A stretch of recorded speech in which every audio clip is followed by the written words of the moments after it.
अगर ज़्यादा अम्ल है तो आप क्षारक ले लोगे तो तटस्थ हो जाएगा, अगर ज़्यादा क्षारक है तो अम्ल ले लो तो वो भी तटस्थ हो जाएगी। वो एक दूसरे के प्रभाव को क्या करते हैं, समाप्त। ठीक है। और याद कीजिए कि कैसे हमने बिना स्वाद चखे ही खट्टे एवं कड़वे पदार्थ की जांच की थी। याद है ना आपको? तब कुछ आया था, लिटमस पत्र ऐसा कुछ था ना। चलो देखते हैं आगे क्या है कि भाई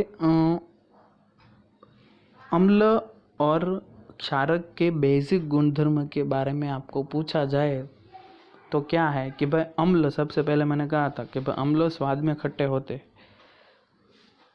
और वो नीले लिटमस पत्र को क्या करते हैं, लाल। ये जो लिटमस पत्र है वो जांच करने का एक सूचक है कि वो अम्ल है या क्षारक।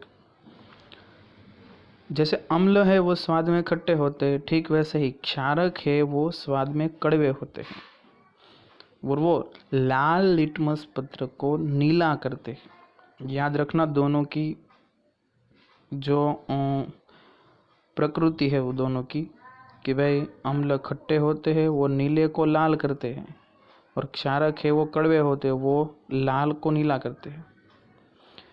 यह जो लिटमस है वो एक प्राकृतिक सूचक है और उसी प्रकार हल्दी भी एक ऐसा ही सूचक है। क्या आपने ध्यान दिया है कि भाई अगर हमारे श्वेत कपड़े पर सब्जी का कोई दाग लग जाए तो क्षारकीय प्रवृत्ति वाला साबुन रगड़ते हैं और फिर आप उस साबुन को रगड़ोगे तब वो धब्बे का रंग पूरा लाल हो जाता है। ऐसा हो दिया। फिर कपड़े को अत्यधिक जल से आप धोओगे तो फिर वो पीले रंग का हो जाता है। यहाँ पे जो पानी है आप धो रहे हो तो पानी है वो तो क्षारक है, पीला था, फिर साबुन रगड़ा तो पूरा लाल हो गया, फिर पानी में ज़्यादा धोया तो हो गया वो पीले रंग का। ठीक है। जैसे लिटमस एक प्राकृतिक सूचक है, ठीक वैसे ही और सूचक जैसे कि मेथिल ऑरेंज एवं फिनोल्फथैलिन का भी उपयोग कर सकते हैं आप जांच करने के लिए। किसकी जांच करने के लिए? अम्ल और क्षारक की। ठीक है।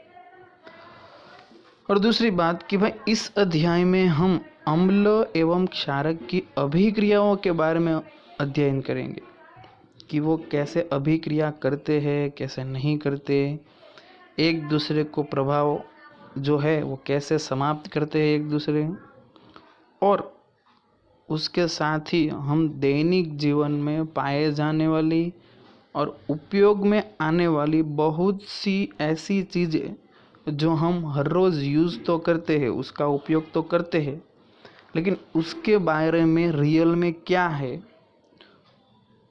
वो हमें इस चैप्टर में जानने को मिलेगा। ठीक है। तो चलो स्टार्ट करते हैं। देखो सिलेबस के हिसाब से ये जो 2.1 है, ठीक है, वो 2.1 से लेकर 2.6 तक हमारे सिलेबस में नहीं है। ठीक है। इसलिए हम 2.1 से 2.6 तक जो भी है वो काट देते हैं और डायरेक्ट हम 2.2 में आते हैं, जिसका टॉपिक यह है कि भाई सभी अम्लों एवं क्षारकों में क्या समानताएं है। आपको पूछा गया है कि भाई सभी जो अम्ल है और सभी क्षारक है उसमें क्या समानता है, आपको क्वेश्चन पूछा गया है या नहीं। देखो अम्ल में आपको आपके नॉलेज के लिए बता दूं कि एक तो HCl, उसका नाम हाइड्रोक्लोरिक अम्ल, दूसरा H2SO4 जो रसायनों का राजा कहलाता है जिसका नाम सल्फ्यूरिक अम्ल, तीसरा है HNO3 नाइट्रिक अम्ल। ये 3 अम्ल आपको याद रख लेने हैं।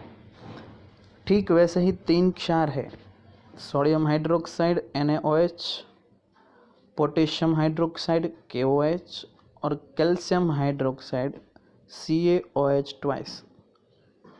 ये 3 क्षारक आपको याद रख लेने हैं, ठीक है। चलो अब हम देखते हैं भाई क्या समानता है या नहीं।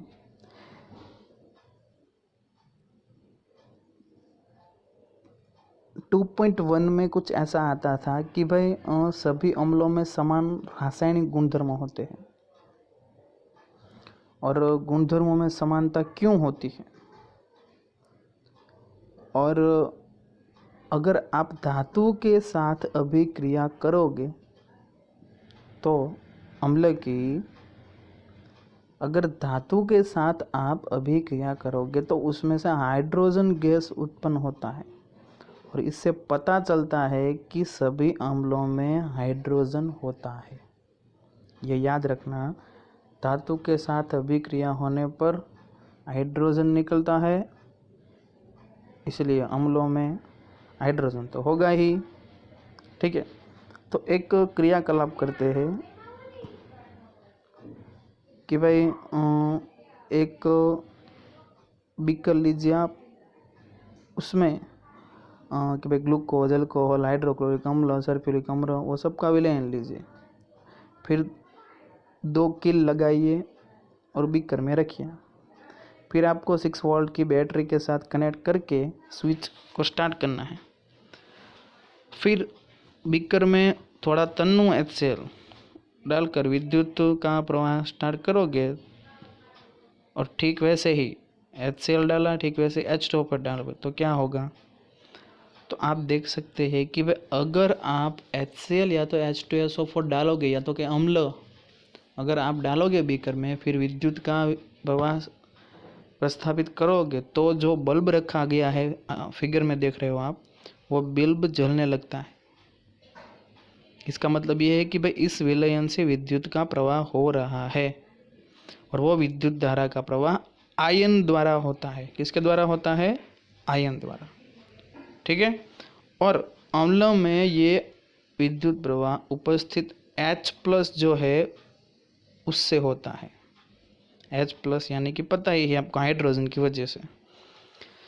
अम्ल विलयन में हाइड्रोजन आयन H+ एक्वा उत्पन्न करता है, और तथा इस कारण उनका गुणधर्म कैसा होता है? अम्लीय,